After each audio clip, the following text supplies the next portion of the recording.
प्रातःकाल दैनिक कार्यों से निवृत्त होकर गौतम बुद्ध के सभी शिष्य एकत्र हो गए।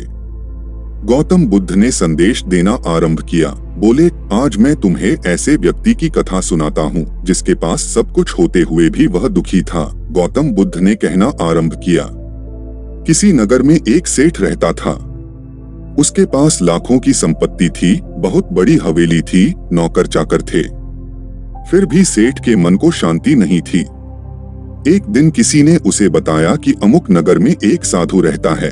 वह लोगों को ऐसी सिद्धि प्राप्त करा देता है कि उससे मनचाही वस्तु मिल जाती है। सेठ उस साधु के पास गया और उसे प्रणाम करके निवेदन किया, महाराज, मेरे पास धन की कमी नहीं है, पर फिर भी मेरा मन बहुत अशांत रहता है। आप कुछ ऐसा उपाय बता दीजिए कि मेरी अशांति दूर हो जाए। सेठ ने सोचा कि साधु बाबा उसे कोई तावीज दे देंगे या और कुछ कर देंगे जिससे उसकी इच्छा पूरी हो जाएगी, लेकिन साधु ने ऐसा कुछ भी नहीं किया। अगले दिन उसने सेठ को धूप में बिठाए रखा और स्वयं अपनी कुटिया के अंदर छाया में जाकर चैन से बैठा रहा। गर्मी के दिन थे। सेठ का बुरा हाल हो गया। उसको बहुत गुस्सा आया, पर वह उसे चुपचाप पी गया। दूसरे दिन साधु ने कहा, आज तुम्हें दिन भर खाना नहीं मिलेगा। भूख के मारे दिन भर सेठ के पेट में चूहे कूदते रहे। अन्न का एक दाना भी उसके मुंह में नहीं गया, लेकिन उसने देखा कि साधु ने तरह तरह के पकवान उसी के सामने बैठकर बड़े आनंद से खाए।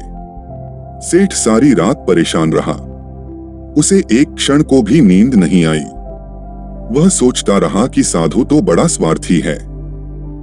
तीसरे दिन सवेरे ही उठकर उसने अपना बिस्तर बांधा और चलने को तैयार हो गया। तभी साधु बाबा उसके सामने आकर खड़े हो गए और बोले, सेठ क्या हुआ? सेठ ने कहा, मैं यहाँ बड़ी आशा लेकर आपके पास आया था, लेकिन मुझे यहाँ कुछ नहीं मिला।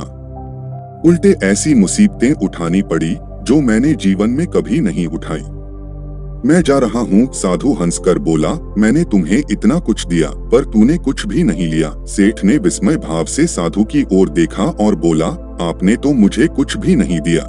साधु ने कहा, सेठ, पहले दिन जब मैंने तुम्हें धूप में बिठाया और स्वयं छाया में बैठा रहा, तब मैंने तुम्हें बताया कि मेरी छाया तेरे काम नहीं आ सकती। जब मेरी बात तेरी समझ में नहीं आई तो दूसरे दिन मैंने तुम्हें भूखा रखा और स्वयं खूब अच्छी तरह खाना खाया। उससे मैंने तुम्हें समझाया कि मेरे खा लेने से तेरा पेट नहीं भर सकता। सेठ, याद रख, मेरी साधना से तुझे सिद्धि नहीं मिलेगी। धन तूने खुद पुरुषार्थ से कमाया है और शांति भी तुझे अपने ही पुरुषार्थ से मिलेंगी। सेठ की आंखें खुल गई। अब उसे अपनी मंजिल पर पहुंचने का रास्ता मिल गया था। साधु के प्रति कृतज्ञता व्यक्त करता हुआ वह अपने घर लौट आया।